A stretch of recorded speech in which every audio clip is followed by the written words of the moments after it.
Magandang araw mga kababayan. Narito ang pinakabagong ulat sa lagay ng panahon para sa buong bansa. Sa kasalukuyan, nasa 30 degrees Celsius ang temperatura dito sa Metro Manila na may maaraw na kalangitan. Ang hangin ay umihip mula sa hilaga sa bilis ng 15 km per hour at ang humidity ay nasa 65%. Mamaya, asahan ng pandaliang pag-ulan sa ilang bahagi ng Luzon, habang sa Visayas at Mindanao ay manatili ang maaraw na panahon.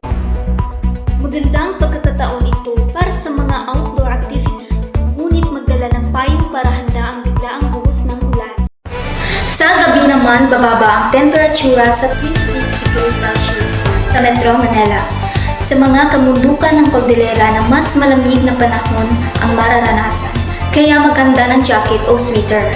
Sa mga susunod na araw, asahan ang mainit na panahon sa buong bansa, ngunit may posibilidad ng thunderstorm tuwing hapon.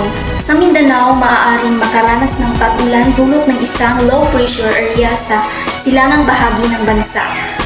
Manatiling ligtas at maging handa sa anumang pagbabago ng panahon. Ako si Giselle Garnica at ito ang iyong ulat panahon. Magandang araw!